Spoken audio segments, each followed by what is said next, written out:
Welcome back. All right, news of the day video for all you fine people on the internet for your Saturday, May the 17th, and starting off with sad news involving tonight's game. In that Mark Scheifele, key guy for the Winnipeg Jets, his father passed away last night.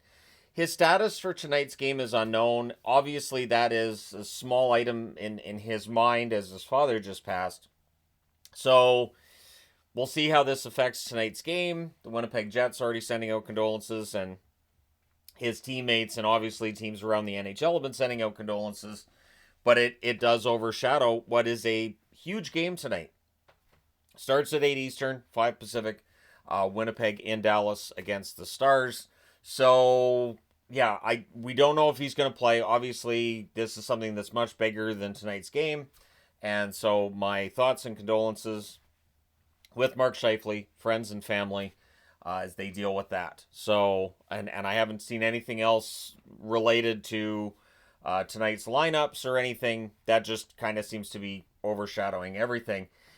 So yeah, all the best to Scheifele, his family, and his friends. It is almost impossible to pivot. I will do my best to other hockey news from around the hockey world.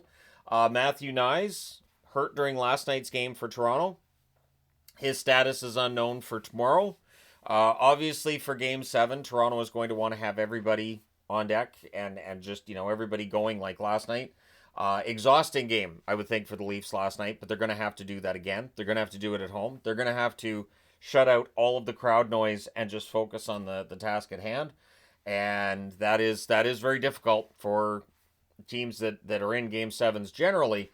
But for the Leafs, obviously, they're going to hear all of the discussions about their past and everything else and all that fun stuff. So we'll see how Toronto does in Game 7 against Florida. But at least they do have that home ice advantage, or what should be an advantage, playing at home. So we'll see how that goes. For the Oilers, it looks like Ekholm, it looks like Pickard as well are going to miss Games 1 and 2 in the Western Conference Final against either the Jets or the Stars, whoever comes out in that series. So without Ekholm, obviously the Oilers have got this far. If they get Ekholm back, that strengthens their blue line that much. Getting Pickard back seemed like it was a key, really important item. Now it doesn't seem as important after Skinner had back-to-back shutouts. But again, we shall see. It does mean that Pickard's injury was a lot worse than they made it sound initially. Yeah, he's day-to-day. That's the thing. Day-to-day, especially in the playoffs, doesn't necessarily mean a lot.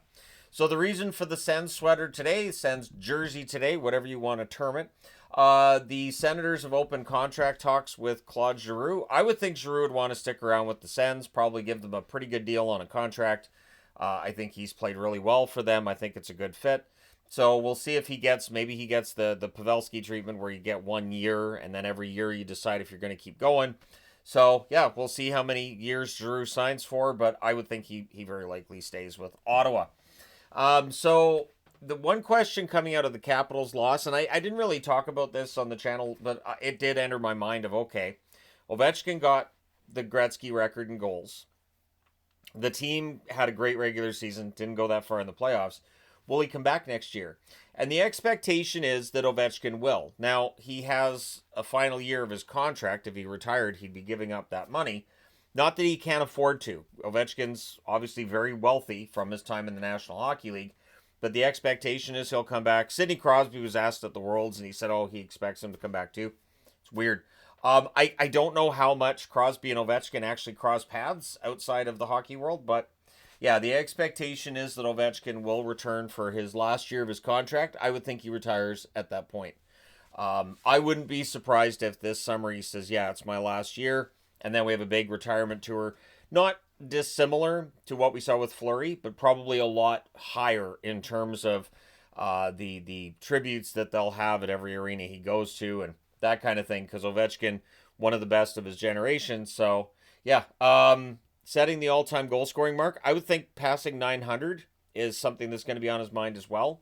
And then the question becomes, if he has a really good year, could he sign an extension? Ovechkin, though, coming back for the final year of his contract, I would think very likely happens. It does sound like that is the plan at this point. So other playoff hockey news from last night. Ottawa defeated Montreal 2-1, so they have qualified for the final. The final starts in Ottawa on Tuesday.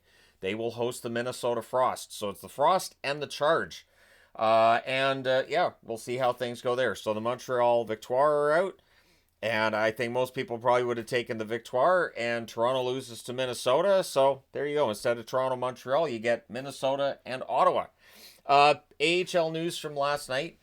Charlotte beat Hershey 3-2. Charlotte up 1-0.